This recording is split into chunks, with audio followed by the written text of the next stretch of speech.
Почитувани гледачи на Отворени муабети, добре дојдовте во уште една епизода, а денес зборуваме за еден исклучително голем горчлив проблем кој што не е само кај нас на светско ниво, но ние некако каскаме како и за се друго со решавањето на сите проблеми, па и на овој.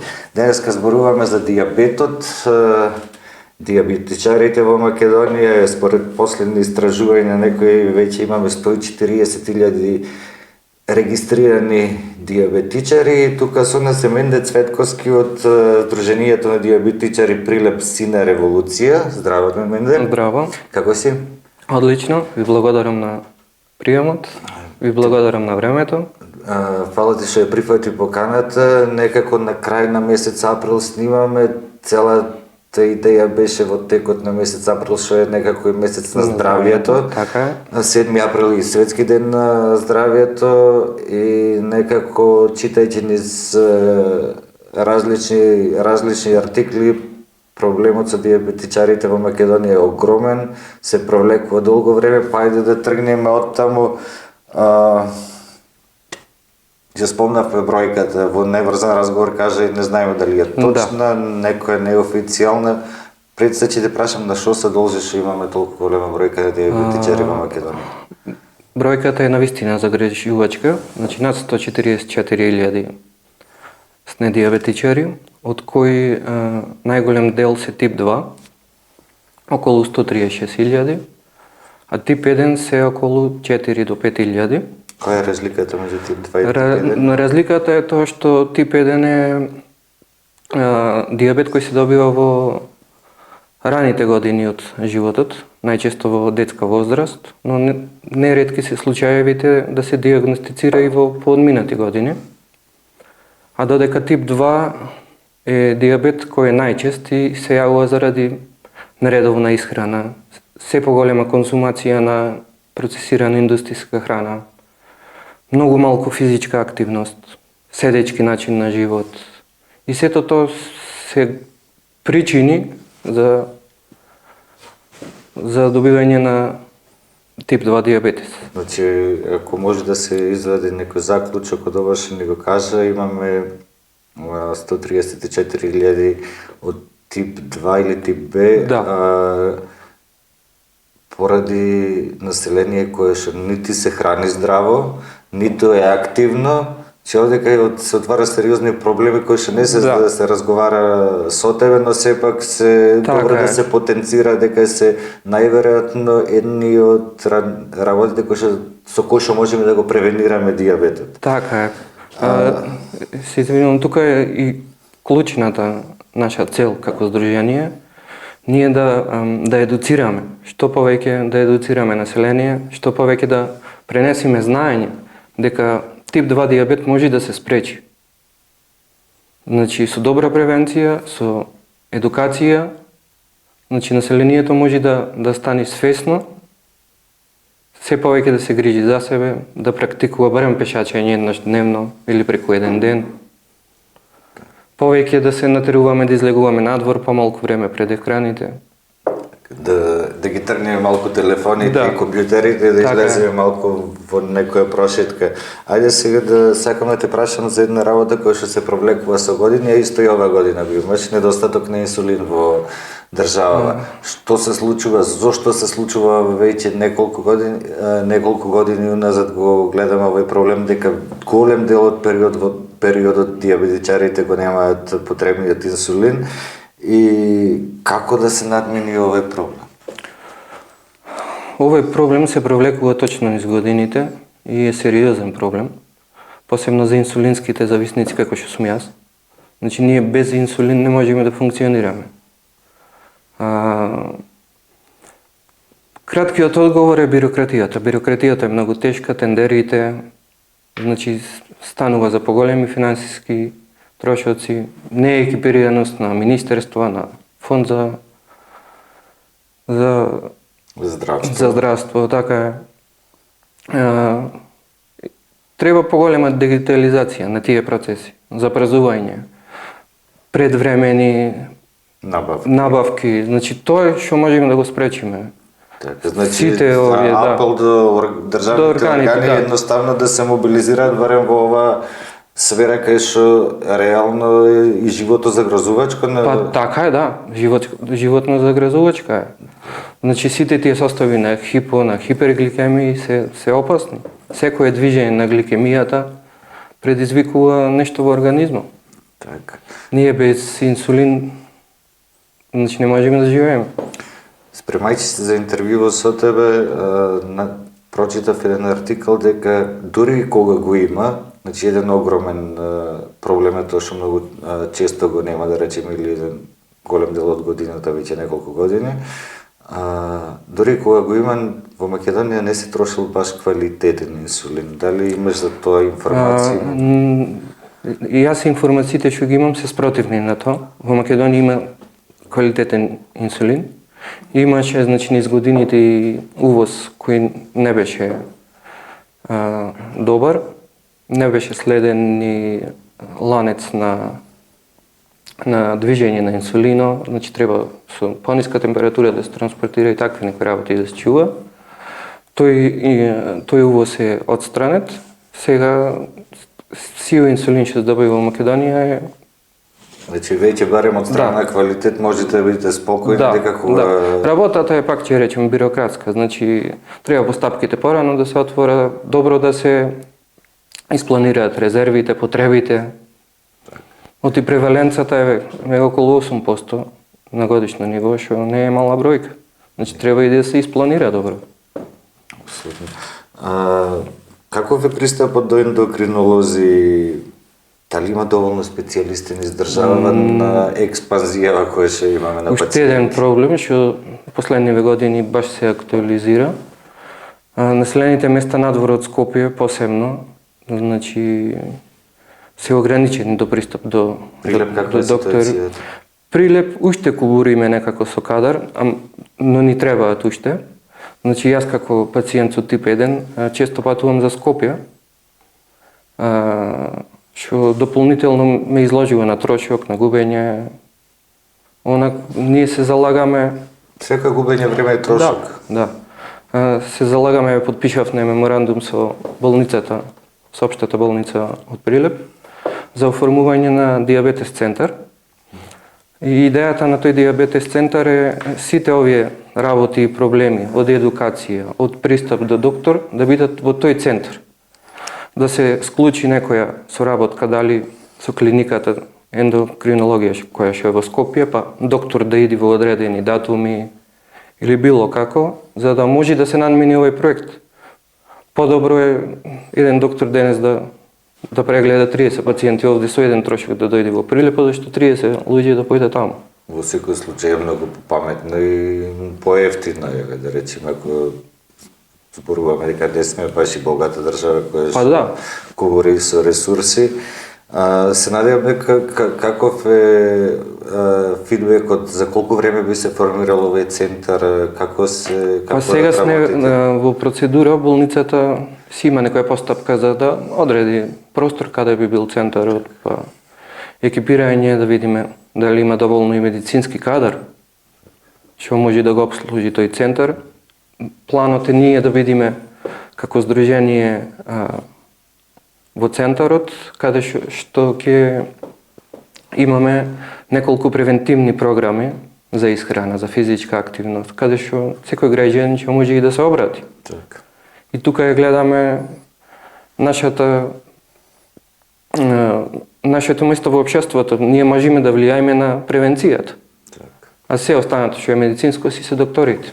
Ја спомнавме на почеток причината, сега ја спомнаваш превенцијата, на некој начин се го објаснивме тоа и Ајде сега, ако веќе ги знаеме причините, знаеме како ни даде неколку совети како да ги превенираме тие работи, но веќе можеш да ни кажеш кои се првите симптоми кои што еден диабетичар ги добива и како се иде до дијагнозата? Има неколку симптоми кои што се карактеристични за дијабето. Значи се константна жед, често мокрење, поголема потреба од храна. И то сето некогаш има и слабење, губење килограми во многу краток временски период.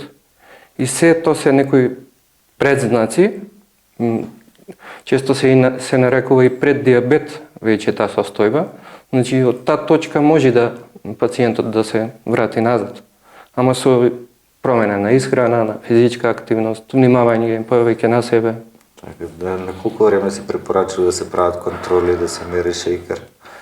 Значи... Затоа што во основни крвни слики мислам дека шејкер не се... Нема, треба и тука интервенции некои, посебно во превенцијата. Значи колку почести се тие контроли, толку подобар скрининг ќе имаме за движењето, како на диабетичарите, така и за превенција.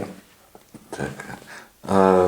Можеш да ми кажеш како се снабдувате со глукометри и ленти за мерење на шејкерот? Дали имате некаква помош од државата, субвенции бесплатни или во моментов, значи добиваме бесплатни ленти и глукометри. Значи и тука сме поделени тип 1, тип 2, тоест тип 2 кои се на инсулин. А додека тип 2 кои се на таблетарна терапија не добиваат лентички, глукометри и такви работи.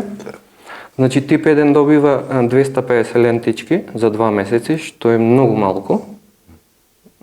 И колку се потребни за 2 месеци или на месечно ниво колку? Па не знам, дупло од тоа. Значи, најмалку. Значи безплатните се само 50% од реалната потреба. Да. Јас како лице со тип 1 дневно, значи околу 10 пати обавезно го контролирам шеќерот, дали пред јадење, дали после давање на инсулина, затоа што некогаш може да се погреши со инсулина, да се дај единица повеќе или помалку. Сепак сме луѓе кои што можат и да погрешат во момент, сигурно и во моментот кога ја примаш и главно сами ја земате терапијата, секогаш не си има место за грешка. Мислам во состојба да одлучиш што правиш, нели? Така, или да пресметаш колку си изел јагли хидрати или шеќер или било што. Така. Каква е, кажи ми, дали има некаква реална заштита на диабетичарите на работното место, во образованието, дали тоа сте го истражувале како здружение? Истражувано и донесен е протокол за постапување за деца во школи и градинки. Значи, за протоколот стои Баланс МК, тоа е асоцијација за тип 1 диабет, заедно во соработка со Министерството за образование, на здравство, е донесен протокол со кој треба да се пристапува со децата кои се со тип 1 во школите и во градинките. Се залагаме за што поголема имплементација на тој протокол, затоа што децата се заштитуваат, да се вметни повеќе медицински кадар во образовниот систем, каде што е потребно. Имаме доста и дискриминација. Сега пресен пример имаме тука од локално, каде што дете со тип 1 диабет му е невозможно да се запише во градинка заради состојбата која има. И откако интервениравме, се стреди работите понатаму. Во разговорот пред да почнеме да снимаме ни кажа дека и децата со диабет ги водат и како деца со посебни потреби. И ако можеш да ми кажеш, има ли статистика барем за дечињата колку се во моментот? Значи на ниво на држава околу 500 деца под 18 години се со тип 1 диабет. Тие живеат секојдневно, значи со диабето школата му е некогаш и предизвик, затоа што состојбата си бара екстра време, дали да се измери шеќер, дали да се прими инсулин, дали си влегол во во хипергликемија и сето тоа малку иствара и некако нелагодно чувство кога си обкружен со дечиња. Треба и поголема имплементација и едукација, посебно и во школите каде што се наоѓаат тие деца. Пред на училишниот персонал треба да се едуцира. Па да. Дали имаме по училишта луѓе кои се обучени да интервенираат при не знам при потреба на дете кое се болно диабет? Немам точна информација, ама мислам дека не. Така, Може би има негде, ама се многу ретки. Во сега случај Најчесто родителите се организираат со наставниците, па некако така се пренесуваат како да се кога интервенира. родители знае дека има дете со диабетичар, во тој клас веројатно некако се гледа да се гледа да се запознаат и школските другарчиња, да знаат што се случува. Така, дека може да има одредени појави на кои што треба да. соодветно да се реагира и да не се паничи. И што побрзо, се реагира, треба одреден период и се средуваат работите. Така. Менде мислам дека ги опфативме накратко сите теми кои што ги засегаат диабетичарите кај нас и воопшто во светот. Свативме дека една болест која е во сериозна експанзија. Така. И јас само ќе ти посакам прво тебе добро здравје, да имаш пристап до сите лекарства кои што ти се потребни во секое време, како здружение ви посакувам да ги постигнете целите или да се движите кон нив со исправена глава, ние како медиуми колку што можеме ќе го поддржуваме и ќе ја шириме приказната, затоа што како што ти сам ни кажа, редно е диабетичарите да станат видливи. Така е. Значи, ние сме многу невидливи за системот, за општеството, а не има во огромен број. Значи, диабето како состојба, како болест, како и речете, предизвикува многу компликации. Значи, тоа е состојба која не боли, ама предизвикува многу проблеми. Предизвикува многу болка. Не боли, ама многу болка. Така е, пред се губа многу човечки животи. Значи, ги коштаме здравството многу. Значи, тука се ампутации на екстремитети, слепила, да не набројувам, сме разговарале многу на таа тема. Колку повеќе работиме да спречиме да дојде до тие состојби. Затоа што ние ако сме 140.000, значи рачунајте дека уште 100.000 се во преддиабет. Или не знам која е бројката, ама е голем бројот. 20% нашето население. Па така. Значи има и доста кои не се откриени. А си го живеат диабетот. Диабетот ќе го откријат дури кога ќе се јави некоја компликација. Дали заматен вид, некој слепило или периферија, некои проблеми, срце, бубрези. И сето тоа го кошта здравството. И тука уште еден најгорлив проблем е, посебно за лицата со тип 1 диабет, што пристапот до сензори за континуирано мерење на гликозата во крвта е ограничен на деца и на млади до 25 години.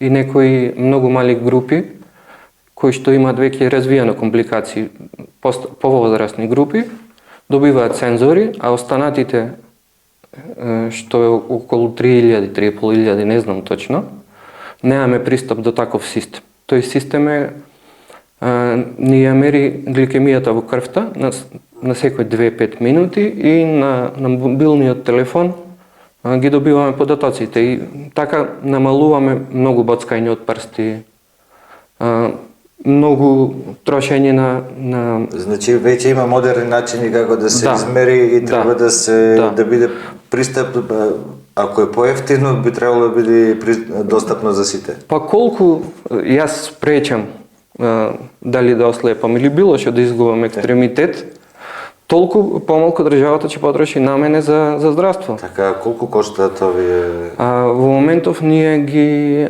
набавуваме околу 60 евра еден.